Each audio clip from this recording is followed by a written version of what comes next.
अखण्डमण्डलाकारं व्याप्तं येन चराचरं तत्पदं दर्शितं येन तस्मै श्रीगुरुवे नमः।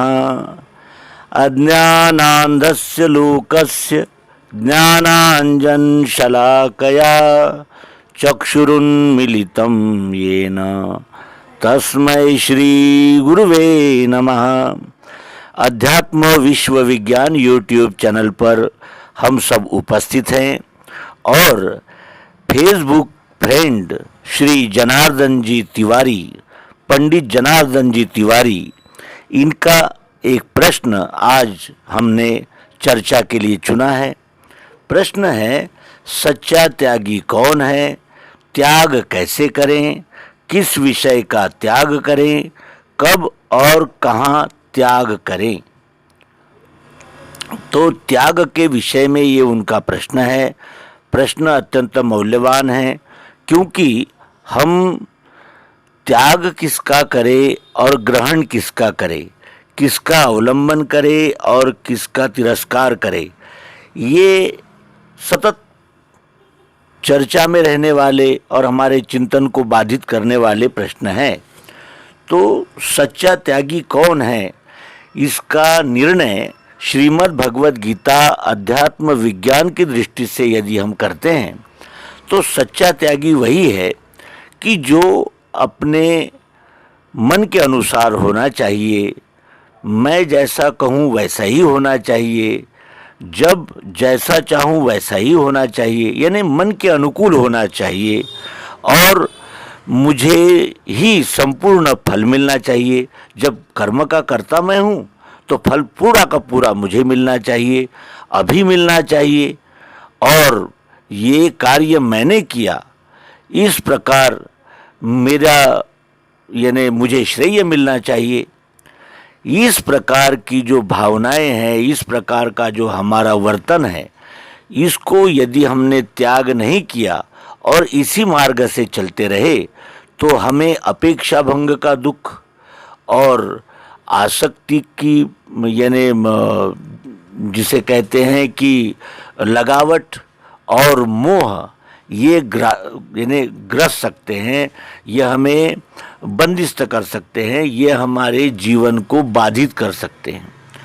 श्रीमद् भगवद गीता कहती है कि कर्तृत्वाभिमान और फल की आकांक्षा छोड़कर अपने स्ववर्ण का जब हम कर्म करते हैं, स्वभाव के अनुकूल कर्म विश्व सेवा के लिए करते हैं और वो भी अनन्य भाव से करते हैं, तभी हमें आनंद भी मिलता है और हमें आगामी गति जो है वो ऊर्ध्व गति प्राप्त होती है।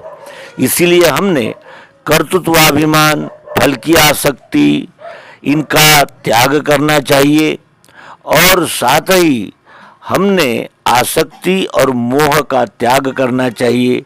जो भी प्रसंग आता है वो ईश्वरी कृपा से मिलता है और जो भी हमारे हाथ से कर्म होता है वो 3 गुण ही हमसे करवाते हैं।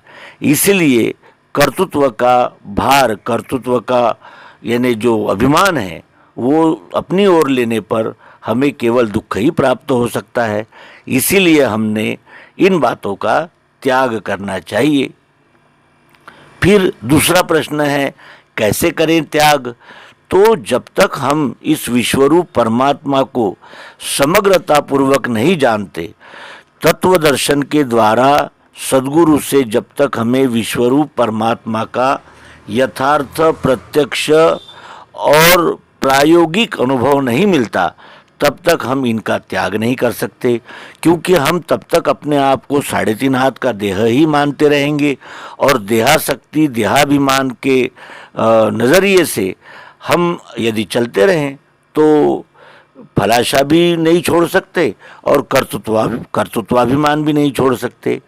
इसीलिए हमने सर्वप्रथम तत्व दर्शन को प्राप्त करना चाहिए, जो हमें तत्वदर्शी सद्गुरु के उपदेश से ही प्राप्त हो सकता है।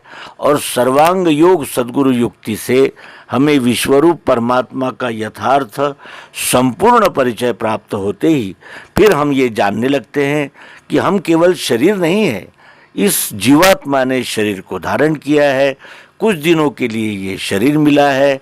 जो शरीर में उपस्थित जीवात्मा है वो अपने संस्कार, मन बुद्धि चित्त और इंद्रियों पर होने वाले संस्कारों को लेकर ही आगामी जन्म के लिए प्रवास करता है। और इसीलिए हमने इस देहाध्यास देहाभिमान का त्याग करना चाहिए। और ये त्याग तभी हो सकता है जब हम तत्वदर्शन के द्वारा विश्वरूप परमात्मा का प्रत्यक्ष यथार्थ दर्शन सद्गुरु से करें। फिर किस विषय का त्याग करें? विषय ये शब्द स्पर्श रूप रसगंध, इनको तन्मात्राएं कहते हैं। ये पृथ्वी जल अग्नि वायु आकाश, इन महाभूतों से निर्मित होने वाली हमारे इंद्रियों के जिसे कहते हैं संकर्षण में, जब यानी ये आँख कान नाक त्वचा और जीभ ये ज्ञानेंद्रिय आते हैं तो उनसे जो यानी अनुभूतियाँ निर्माण होती है वही है ये शब्द स्पर्श रूप रसगंध। और इनको हम त्याग नहीं सकते।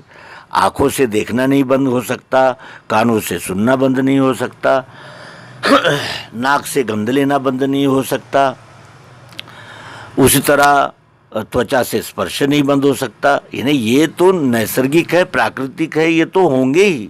लेकिन जब हम शब्द स्पर्श रूप रस गंध की आसक्ति में पड़ जाते हैं और उसको अपनी मन की कल्पनाओं भावनाओं से और ज़्यादा अपेक्षाकृत बढ़ाकर और अधिक से अधिक उसका उपभोग लेना चाहते हैं, उसमें आसक्त होना चाहते हैं, उसमें जब हम मोहित हो जाते हैं तो फिर यही 5 तन्मात्राएं शब्द स्पर्श रूप रसगंध विषय बन जाते हैं। और ये विषय विष के समान होते हैं, क्योंकि एक एक विषय हमें इतना आसक्त और मोहित कर सकता है कि जिससे हम उसी में लपेट जाते हैं और फिर हमारी ऊर्ध्व गति के लिए प्रयास समाप्त हो जाते हैं। और ये 5 तन्मात्राएं हमारा देहाध्यास और देहाभिमान बढ़ाने में सहयोगी होते हैं। इसीलिए विषयों का विष की तरह त्याग करना चाहिए और जो अपने हक का है, अपने अधिकार का है, अपनी सीमा में है, उसे ही उपभोग करना चाहिए और योग करना चाहिए, भोग नहीं। योग उसे कहते हैं जो आवश्यकता के अनुसार किया जाता है और जिसे यानी कल्पना शक्ति से और अधिक यानी आसक्त होकर जब हम इन यानी तन्मात्राओं का उपभोग करना चाहते हैं तो वही विषय हो जाते हैं। और इसीलिए विषयों का त्याग करना चाहिए, लेकिन इन तन्मात्राओं का त्याग नहीं हो सकता। और विषय यही तन्मात्राएं अधिक की अपेक्षा आसक्ति और मोह से यही तन्मात्राएं विषय बन जाती है। अब कब और कहाँ करें त्याग? तो त्याग कब करें? तो त्याग किस यानी जब हमें इन 5 विषयों में आसक्ति और मोह निर्माण होने लगे और अधिक हम इनकी ओर आकर्षित होने लगे तब और कहाँ करें त्याग? तो जब हम उपभोग करते हैं तो हम योग की भूमिका योग कर रहे हैं इस भावना से इनका अनुभव लेंगे, तब हम सच्चा त्याग कर पाएंगे। तो इस प्रकार अल्पमति से श्री पंडित जनार्दन जी तिवारी, इनके प्रश्नों का हमने समाधान करने का प्रयास किया है।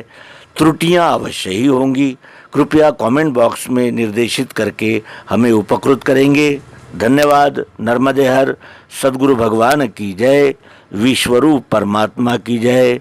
ओम शांति शांति शांति।